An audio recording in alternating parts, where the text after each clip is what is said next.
Et direction le Haut-Jura, près de Saint-Claude, pour notre grand direct du midi, un secteur très réputé pour ses canyons. Et aujourd'hui, justement, s'y retrouvent les passionnés de canyoning, une discipline en vogue que vont nous faire découvrir Amélie Doué et ses invités.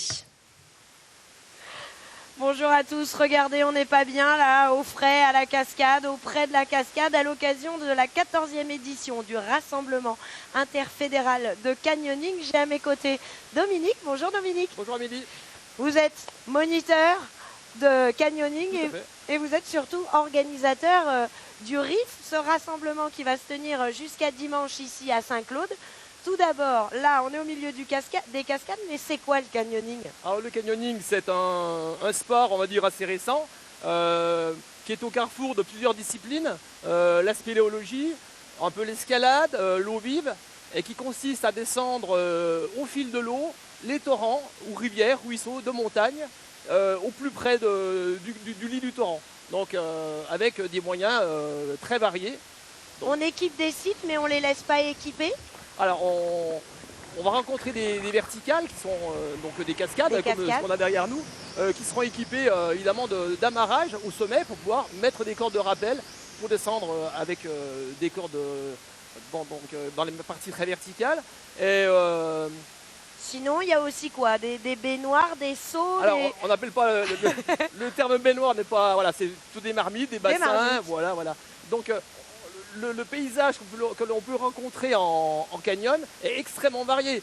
Ça peut être très ouvert, très aérien, avec peu d'encaissement. On peut donc rencontrer également des parties extrêmement profondes, encaissées, avec très peu de sentiers latéraux, avec des paysages qui sont uniquement rencontrés par les canyonistes qui vont descendre sur corde dans les milieux hostiles, pratiquement inexplorés. Vous-même, vous êtes natif de Saint-Claude, ça fait 40 ans que vous ouvrez des voies? Exactement. Mais justement, on fait bien de le souligner, en fait, cette année, donc, le 40e anniversaire de l'ouverture du premier canyon de l'histoire locale.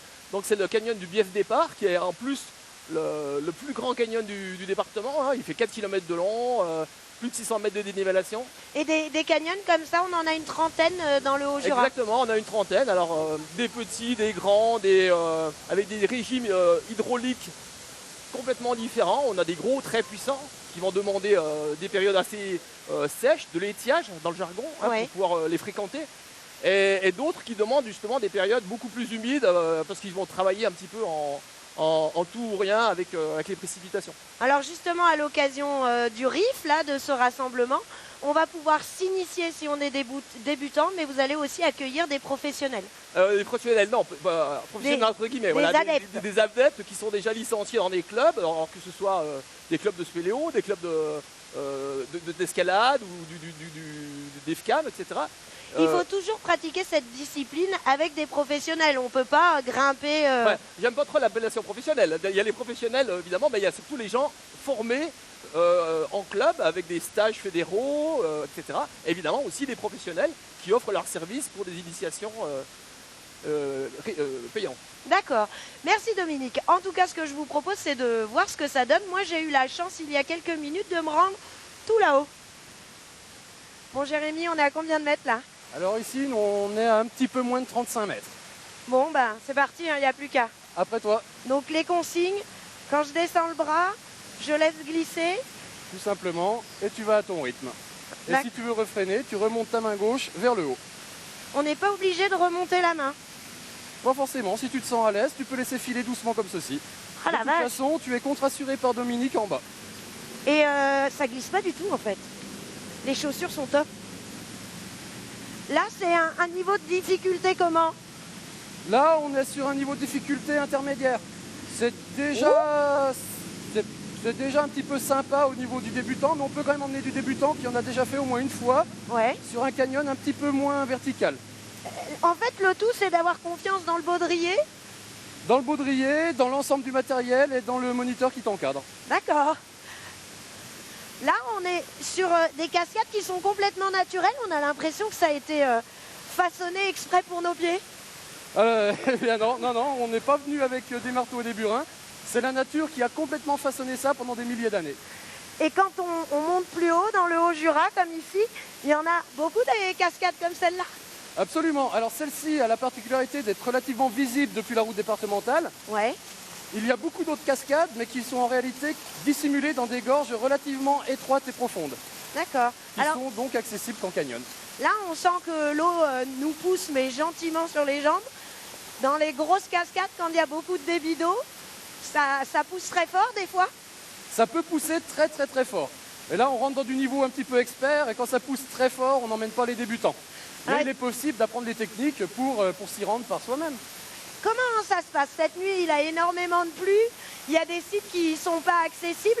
Comment est-ce que vous êtes capable de déterminer le niveau des gens pour savoir s'ils peuvent y aller ou pas? À l'expérience. C'est ça. C'est à l'expérience, si les gens ont déjà pratiqué un petit peu d'escalade, un petit peu de montagne ou de spéléo, s'ils ont déjà fait du canyoning, s'ils sont à l'aise en eau vive. Mais c'est vrai que dans des canyons qui commencent à être un petit peu engagés, de par la durée de la descente, ou de par... Tu veux que je t'aide un petit peu non, peut-être? Ça va. De par la durée de la descente, la hauteur des cascades ou l'eau, généralement on aime bien les avoir encadrés déjà ailleurs une première fois. D'accord. Ah, on a bien descendu là. J'ai un peu mouillé mon micro, j'espère que tout va bien. Tu vas te décaler un petit peu sur ta droite, Ouais. et tu peux continuer à descendre. Alors, je me décale. Et donc la vitesse, l'écartement des jambes, c'est moi qui gère. Absolument, c'est à toi de trouver tes appuis, de vraiment trouver les bons appuis. L'important c'est d'être bien assis dans ton baudrier. D'accord. On est pas mal là.